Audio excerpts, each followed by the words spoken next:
Queridos amigos, sejam bem-vindos ao canal Videira Espírita. Meu nome é Cristina Brito e este é o programa Gotas do Evangelho. Aqui, diariamente, vemos juntos as mensagens do Espírito Emmanuel recebidas pela mediunidade de Chico Xavier e reunidas no livro Caminho, Verdade e Vida, publicado pela Federação Espírita Brasileira. Hoje vamos ver a mensagem de número 169, que tem o título de No Quadro Real. Ou seja, Emmanuel vai nos dar um quadro muito claro, muito real, e na verdade quem nos dá este quadro é o próprio Cristo, não é? Das condições que enfrentam os discípulos de Jesus. São condições fáceis? Seguir Jesus é fácil? Então, Emmanuel vai nos enquadrar, muito bem enquadrado. O versículo destacado por Emmanuel está no Evangelho narrado por João, lá no Novo Testamento, capítulo 17, versículo 14. E nele nós temos palavras de Jesus, que diz, como se ele estivesse falando a Deus, não é? Como se estivesse falando, claro, está falando a Deus, e nós vamos perceber bem isto. Dei-lhes a tua palavra, e o mundo os aborreceu, porque não são do mundo, assim como eu do mundo não sou. Então, quando Jesus fala do mundo, é essa materialidade e os interesses da materialidade. Nós sabemos que Jesus veio tratar dos interesses do espírito imortal. E nós que nos colocamos, e gostamos de assim pensar, que nos colocamos, todos nós aqui, nós do lado de cá e nós não é? Do lado dos amigos, nos colocamos como aqueles que buscamos ser discípulos de Jesus, buscamos aprender com Ele, buscamos exercitar em nossas vidas as suas lições. Mas muitas vezes podemos imaginar que isso nos trará facilidades. E às vezes não é bem isso que acontece neste mundo, ainda com interesses tão materializados. Então, quando Jesus nos diz, dei-lhes a tua palavra, palavra de Deus, deu a quem? Aos discípulos dele. E o mundo os aborreceu, ou seja, o mundo não recebeu bem os discípulos de Jesus que levavam a palavra de Deus. Porque não são do mundo, não desse mundo material, falando coisas sobre interesses materiais. E é bem interessante isso, não é? Falar sobre o Evangelho, muitas vezes, não é o que traz, que atrai o interesse de muitas pessoas, não é? Porque, vai comentar aquilo, já sei, já ouvi, já. E às vezes vai se buscar outra coisa. Existem assuntos muito interessantes, mas o Evangelho não é um assunto muito interessante. Se bem que é também, mas não é eu vou buscar porque ele é muito interessante, ponto. Eu vou buscar porque ele é essencial, não é? Então, nós gostamos de chocolate, gostamos de várias coisinhas gostosas. E isso tudo nos agrada. Mas não podemos passar sem a alimentação substanciosa, não é? De um almoço, não é? Comida, arroz, feijão, não é? Proteína. Não podemos ficar sem isto, porque a nossa saúde necessita para se manter firme, né? Nós precisamos disso. E o nosso espírito necessita do Evangelho, necessita da palavra de Deus, que é o Evangelho. Desculpa. Então, não é fácil. Não é fácil atrair a atenção, porque o padrão do cristianismo, do evangelho, é um padrão que nos desafia muito, não é? De conduta, de pensamento, de emocional. E vivemos tropeçando, caindo, levantando e buscando Jesus de novo. O tempo todo, não é? Porque ainda não temos a luz ainda, né? Estamos lá nos esforçando para que ela possa vir a brilhar, não é?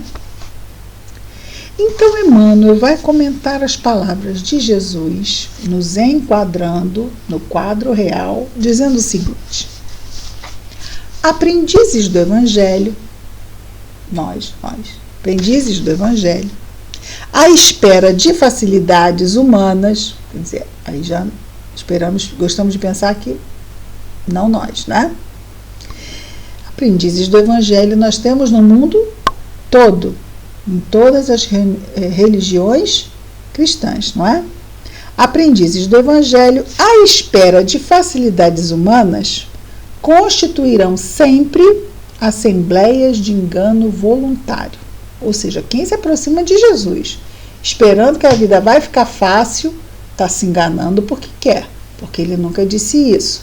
E Emmanuel vai nos trazer isso também. O Senhor não prometeu aos companheiros senão continuado esforço contra as sombras até a vitória final do bem. Então isso já é bem alentador, não é? Esse momento vai chegar, a vitória final do bem. E nós sabemos, não é, que as sombras serão alijadas da terra. As sombras, digamos, escuras, não é? As trevas. Ainda teremos sombra porque não seremos puros. Ainda seremos espíritos, vamos dizer assim, que vamos habitar um mundo melhor, mas ainda não seremos, muitos de nós não seremos ainda espíritos bons. Ainda estamos lá lutando contra as nossas sombras, mas não mais contra trevas, não é? Então, esse mal, essa imperfeição muito comprometedora, ainda vamos dizer assim, no prazer pelo erro, já vamos dizer assim, vão ser acolhidos esses corações num planeta condizível com o seu estado moral. E a Terra vai seguir e nós vamos lá nos esforçar para seguirmos com ela, não é? Nesse mundo de regeneração. E depois ainda, não é? Num mundo de espíritos felizes, para depois, né, o mundo angélico ou divino. Isso não é daqui a 3 anos, não é? Isso é daqui a centenas de milhões de anos. Mas isso é muito tempo. Nós somos imortais, não é? Isso deixa a gente meio confuso, né? Somos imortais, tá? Vamos simplificar, né? O cristão não é flor de ornamento para igrejas isoladas. É sal da terra, força de preservação dos princípios divinos no santuário do mundo inteiro. Então, é uma tarefa e tanto, não é? Não é para simplesmente dizermos, somos cristãos, somos cristãos, somos cristãos, e realmente o que vai nos definir como tal não é o que dizemos, e sim o que fazemos, como pensamos, como sentimos, como agimos. Isso realmente é o que vai nos definir. Então, nós somos o sal da terra, força de preservação, porque o sal é força de preservação, tanto que nós temos alimentos que são, no tempo que não tinha geladeira, não é? As carnes eram salgadas, até hoje, não é? Nós compramos lá o bacalhau salgado, não é isso? Então, os alimentos eram salgados, porque preservava-se o alimento através do sal.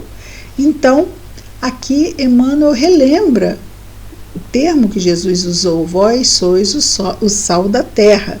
E ele diz, é sal da terra, o cristão, força de preservação dos princípios ativos, que são os princípios do Evangelho, no santuário do mundo inteiro. E como é que nós somos essa força de preservação? Agindo em nós, não guardando os livros na nossa estante, não, agindo como os princípios assim nos norteiam. A palavra de Jesus, nesse particular, não sofre qualquer dúvida, não padece qualquer dúvida.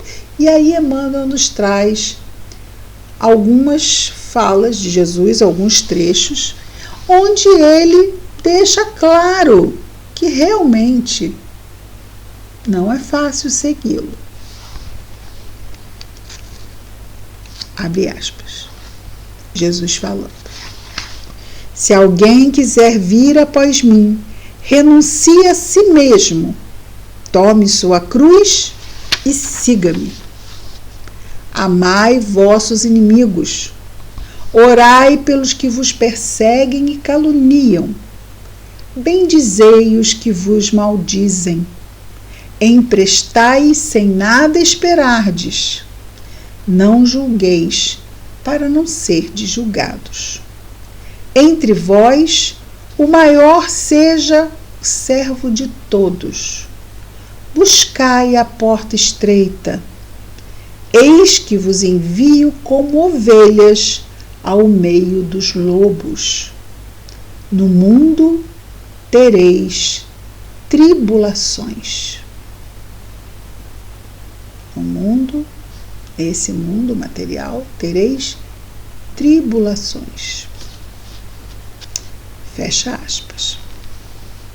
E Emmanuel conclui dizendo: mediante afirmativas tão claras, é impossível aguardar em Cristo um doador de vida fácil.